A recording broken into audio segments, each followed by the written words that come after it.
Hello students, जैसा कि हमें पता है हमने अपनी पिछली कक्षाओं में कुछ एक्सपेरिमेंट भी पढ़े थे और टेस्ट भी पढ़े थे।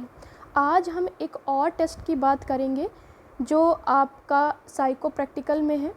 उसका नाम है आपका हाई स्कूल पर्सनैलिटी क्वेश्चनायर, या जिसे हम कह सकते हैं HSPQ इन शॉर्ट। तो बात करेंगे कि HSPQ दिया किसने था। वो आपके साइंटिस्ट कैटल ने दिया था। अब हम बात करते हैं हाई स्कूल पर्सनैलिटी क्वेश्चनायर की।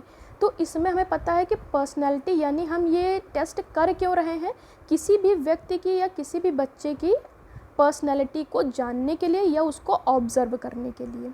तो सबसे पहले आज हम बात करेंगे उसके थ्योरेटिकल एस्पेक्ट की, यानी आपके HSPQ के थ्योरेटिकल एस्पेक्ट की बात करेंगे हम आज। जैसे हमें पता है कि हमें जब भी हमारा फाइनल एग्ज़ामिनेशन होगा तो वहाँ पर हमें थ्योरेटिकल एस्पेक्ट लिखना नहीं होता है, लेकिन हमें उसके बारे में पूरी जानकारी होनी चाहिए। अगर आप HSPQ टेस्ट को एग्जीक्यूट करते हैं तो आपको एग्ज़ामिनर के सामने उससे रिलेटेड जो भी क्वेश्चन हो, चाहे व्यक्तित्व होता क्या है, या हम कह सकते हैं कि व्यक्तित्व कितने प्रकार का होता है, या उसकी एक पर्टिकुलर डेफिनेशन, ये आपको पता होना बहुत ज़रूरी है। तो इसलिए आज हम पहले थ्योरेटिकल एस्पेक्ट की बात करेंगे। तो आज सबसे पहले बात करते हैं कि व्यक्तित्व क्या है, यानी जिसे हम इन इंग्लिश कहते हैं पर्सनैलिटी। तो जैसा कि हमें पता है कि इंग्लिश का जो शब्द है पर्सनैलिटी, वो आपके लैटिन भाषा के शब्द पर्सोना से मिलकर बना हुआ है। और पर्सोना का अर्थ क्या होता है? मुखौटा, यानी कोई भी जो प्ले होते हैं उसमें जो भी कैरेक्टर होते हैं जो एक नकाब पहन लेते हैं या मुखौटा लगा लेते हैं और उस कैरेक्टर की तरह अपना रोल प्ले करते हैं, तो वो क्या कहलाता है? उनकी पर्सनैलिटी।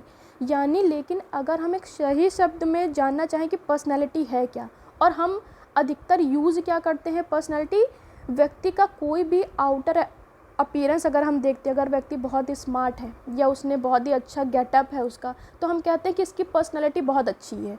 या वहीं एक हम पुअर पर्सन को देखते हैं, गरीब है, उसके पास पहनने के लिए कुछ नहीं है, तो हम कहते हैं कि इसकी पर्सनैलिटी बहुत अच्छी नहीं है। तो यानी हम पर्सनैलिटी से अर्थ क्या निकालते हैं?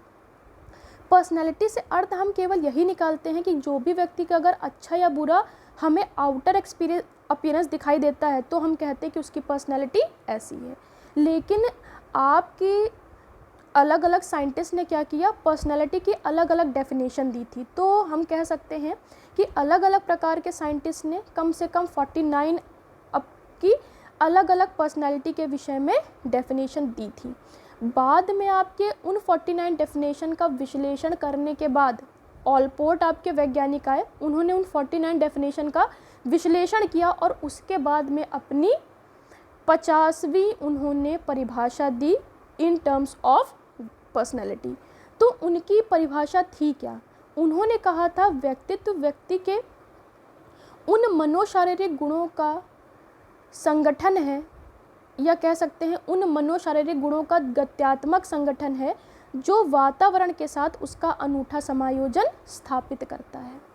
यानी इन्होंने अपनी डेफिनेशन में क्या क्या चीज़ें यूज़ की कि केवल व्यक्तित्व का जो गुण है, केवल शारीरिक गुण या केवल मनोगुण को हम क्या केवल नहीं कह सकते कि वो उसकी पर्सनैलिटी है। यानी पर्सनैलिटी जानने के लिए हमें दोनों चीज़ों का पता होना बहुत ज़रूरी है।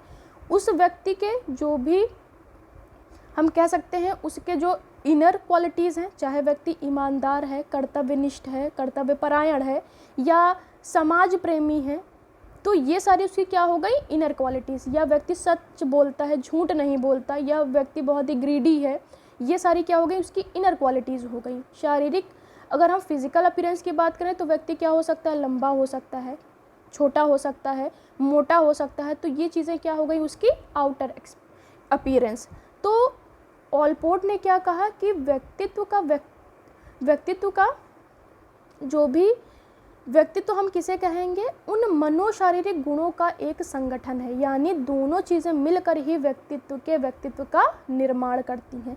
प्लस उन्होंने क्या कहा कि वो एक गत्यात्मक रूप से, यानी मनोशारीरिक गुणों का गत्यात्मक संगठन है। गत्यात्मक क्यों? यानी जो चीज़ें क्या हों, कुछ समय बाद परिवर्तित होती रहें। यानी व्यक्तित्व क्या है? एक कभी भी फिक्स्ड रूप में नहीं होता है। समय या सिचुएशन के अनुरूप क्या होता है, व्यक्ति का व्यक्तित्व भी बदलता रहता है। लेकिन हम ये नहीं कह सकते कि आज व्यक्तित्व का व्यक्तित्व कुछ है और सडनली कल कुछ हो जाए, ऐसा नहीं कह सकते। यानी जो भी चीज़ें होती हैं, चाहे वो इनर क्वालिटीज़ हों चाहे आउटर क्वालिटीज़ हों, उन्हें बदलने में कुछ समय लगता है। इसीलिए हम क्या कहते हैं कि मनोशारीरिक गुणों का गत्यात्मक संगठन है। फिर उन्होंने कहा कि यही चीज़ें क्या करती हैं, वातावरण के साथ उस व्यक्ति का अनूठा समायोजन स्थापित करती हैं। यानी जो भी क्वालिटीज़ होती हैं एक व्यक्ति की, या उसकी जो भी मनोशारीरिक गुण होते हैं, वो क्या करते हैं, जिस भी वातावरण में व्यक्ति रह रहा है उसके साथ एक अनूठा समायोजन स्थापित करने में मददगार होते हैं। यानी हम कह सकते हैं जैसे हम हैं, यानी या जिस प्रकार से हमारा इनर या आउटर अपीयरेंस है, तो उसी के अनुसार क्या है, हमारे आसपास के वातावरण जहाँ पर हम रह रहे हैं वहाँ से हमारा समायोजन स्थापित करेगा। तो ये हो गई आपकी व्यक्तित्व की एक डेफिनिट परिभाषा। सबसे अच्छी आपकी ऑलपोर्ट की परिभाषा है। जितनी भी परिभाषाएं अलग अलग वैज्ञानिकों ने दी, क्योंकि ऑलपोर्ट की डेफिनेशन क्या है, सबसे वैलिड इसलिए कहते हैं क्योंकि उन्होंने जो भी पिछली अलग अलग साइंटिस्ट ने 49 डेफिनेशंस दी थी उनको उन्होंने एनालाइज किया था और उसके बाद में अपनी ये डेफिनेशन उन्होंने दी थी।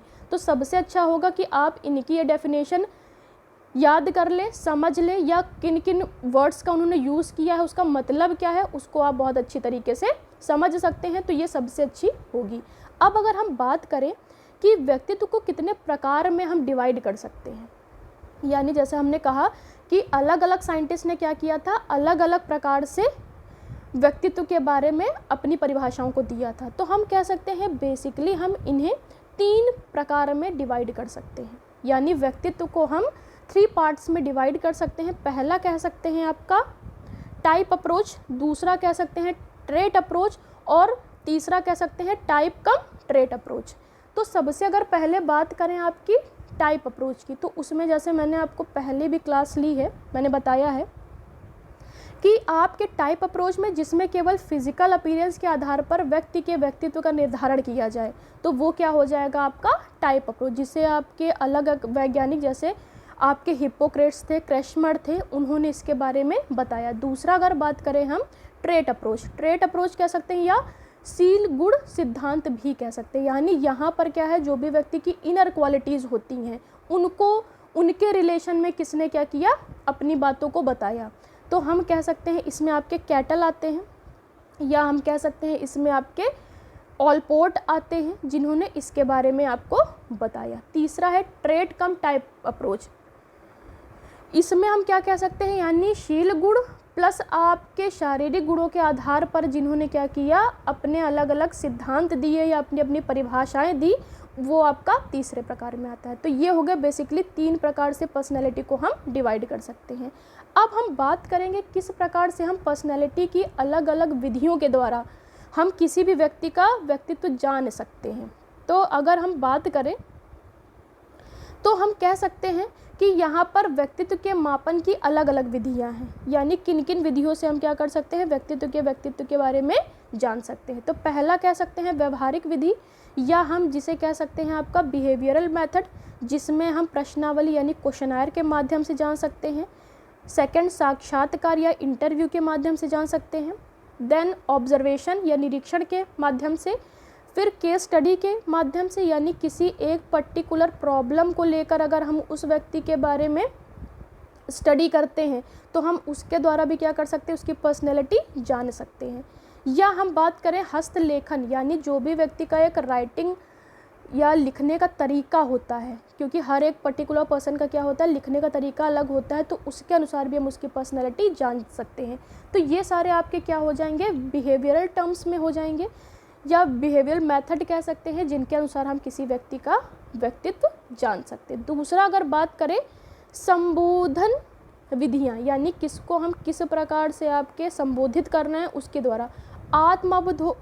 आत्मबोध हो सकता है, यानी हम सेल्फ क्या करें, अपना जो भी अपनी चीज़ें पता लगा लें कि हम कैसे हैं, यानी खुद सेल्फ से ही वो सारी चीज़ें कर लें।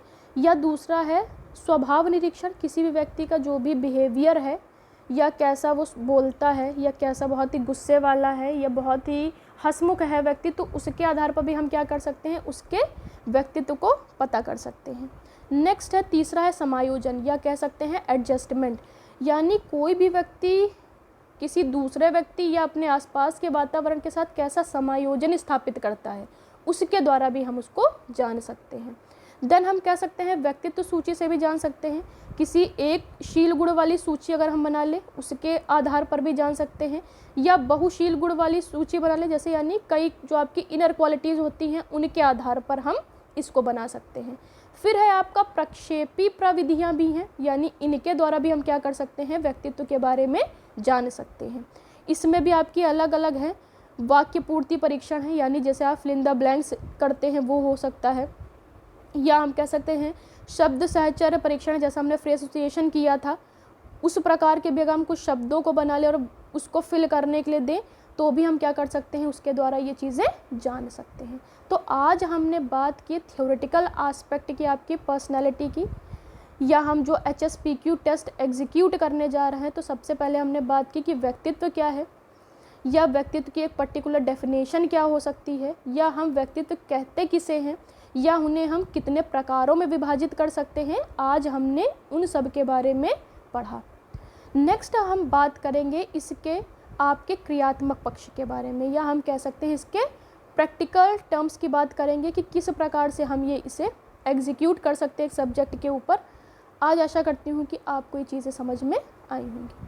Thank you class.